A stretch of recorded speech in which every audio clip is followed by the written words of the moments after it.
dato lang o ang pobre lang, dili na siya pareho lang, na agit po'y pobre lang na kanang hilason, no? Then kusog mang daog-daog, kusog mang guli-guli, kanang dili siya maayo tinagdan niya siya sa isig kataw niya. Labi nagmakakwarta siya. Pero naapoy tinuod dato lang na maayuhon jud kaayo lang, willing na mo help, willing na mo support nimo ba to progress kana bitang maayo gid siya sa isig katawo, no?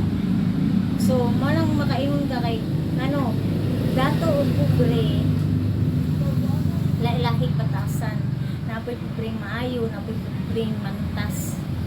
Sa dato po napoy dato na pobre ay nay dato na maayo, napoy dato na mantas.